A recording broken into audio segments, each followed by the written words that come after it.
Our next stop on the Stadium World Tour is north of the border up Mexico way, at least from Guatemala's perspective. Mexico City, Mexico's sky-high capital, has some very interesting stadiums, arenas and more. So, here they are. Estadio Ciudad de los Deportes. It's a stadium that looks rather big on the inside, but very small from street level. That's due to the field being well below the ground, which also allows for the high rises of the city to peer over the top of the stands. That makes for an interesting look. The place is aging and is actually set to be demolished in the coming years.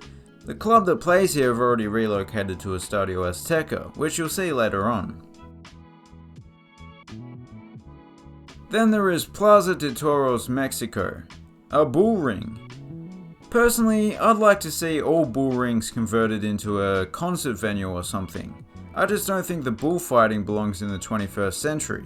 I'm still happy for cows to be killed, don't get me wrong. Just for enchiladas, not entertainment. Anyway, unlike many bull rings, there's a lack of any beauty to the architecture. It's just a raw concrete bowl. It is the world's largest bull ring though, so it's got that going for it. Palacio de los Deportes. Unlike the last one, it features what might be one of the most distinctive exteriors going around. It's as if a durian and an armadillo ran into each other at high speed. Actually, that would just be an armadillo covered in fruit, but you know what I mean. It was built for the '68 Olympics, and it must be one of the world's best at the time. It's not even the best in the city nowadays, but still, it's pretty cool. Estadio Alfredo Harpelú. This is the only outdoor stadium built in the 21st century that you'll see in this video, and it's fittingly quite a dynamic design. That roof is just spectacular, both from the bird's eye view and from ground level. You wouldn't see such a design at one of America's smaller baseball stadiums. I guess when the sport is your national pastime, tradition is more important. That's the very same reason that the US has hard-shell tacos. Estadio Azteca. My word, this stadium just keeps popping up on the channel. But it makes sense, it's the most iconic stadium in Mexico. But it's certainly not iconic for its architectural qualities. As with most stadiums built in the 60s, there are very few frills when it comes to the exterior, just bare concrete. Part of the reason why it's so iconic is that it was the first stadium in the world to host 2 World Cup finals, and it could once hold up to 120,000 spectators, but since becoming an all-seater, that has been greatly reduced. It's still the biggest football-specific stadium in North America. Estadio Olímpico Universitario. You don't have to be able to understand Spanish to have a good idea of what that name suggests. It's located on the campus of a university, and it's also hosted the Olympics.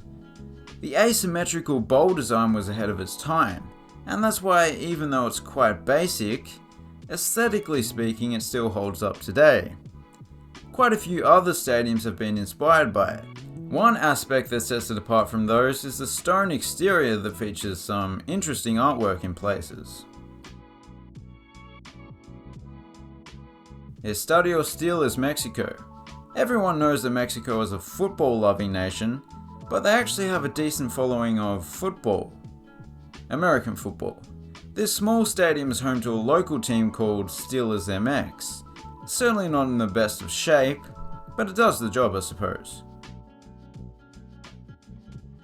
Estadio Neza 86. This is what I would call a typical Mexican stadium. Although there are some stunning examples of modern designs, there are even more that look like this. It was built just prior to the '86 World Cup and has hosted a handful of teams over the years. Just like the one we saw earlier, it's a sunken bowl design that's in very poor condition. But unlike that one, this will be renovated rather than demolished. That's good to hear.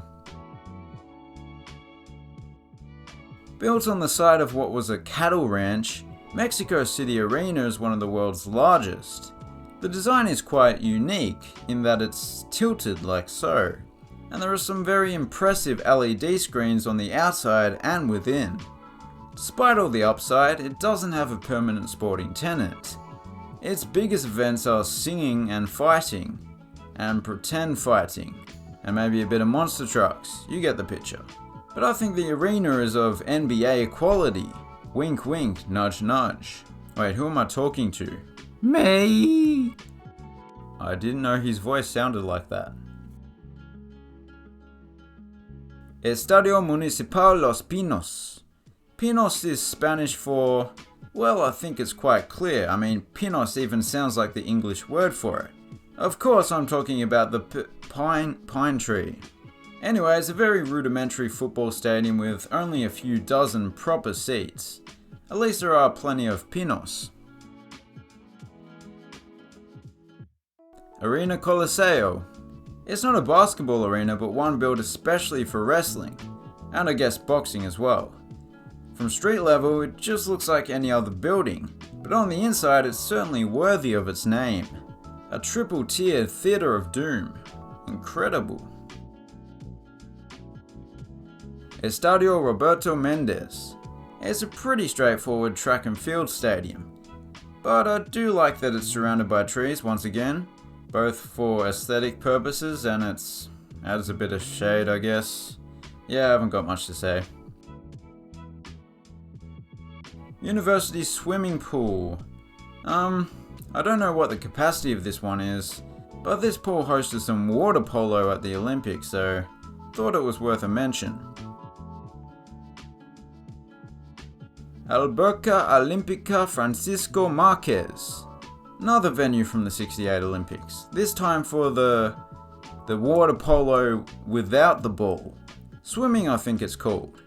It's an interesting design, one that must have been quite extraordinary at the time, especially that concave roof. It hasn't changed all that much since it opened, but it's been kept in good condition. And right next door we have Gimnasio Olímpico Juan de la Barrera, which looks like a smaller version of the last one, but on the inside, not so much. Clearly not much swimming goes on in here. It's currently home to an NBA G League team. Once more, the design allows for plenty of windows, letting in plenty of light. Foro Sol. Contrary to the spectacular ballpark we saw earlier, this might be one of the most ugly baseball stadiums in the world. But when you consider that it was designed to have a racetrack running through it, it can be forgiven. As you can also see, it's designed with concerts in mind. It's definitely a case of function over form, with not much of the budget going towards aesthetics. And next door, over on the other side of the track, we have Estadio Jesus Martinez Palillo. Just a quick question to all the Mexicans watching. Do you call Jesus Christ Jesus Christ? I guess you would. Anyway, the stadium hosted field hockey at the '68 Olympics. And, well, Mexico isn't really into hockey, so football quickly took over. Arena Mexico. Another boxing and wrestling venue, and yet again, it features a nondescript exterior. What are they trying to hide? And the wrestlers, they wear masks, don't they? What are they trying to hide? Although it doesn't quite have the same seating as the wrestling venue we saw earlier, which put the spectators right on top of the action, it's nice and colourful on the inside, matching the flamboyant nature of the wrestling. Velodromo Olímpico Agustín Melgar. I'm like a broken record, but this venue featured at the '68 Olympics. Not for football though. It's a velodrome as the name suggests. And of course, velodromes are for cheese rolling, which although isn't one today, it was an Olympic sport back then. It may have been used for cycling as well. After a recent renovation, it now has a very odd looking field. And that's it for today's video. If you enjoyed it and you're new, please consider subscribing. Thanks for watching, have a good one.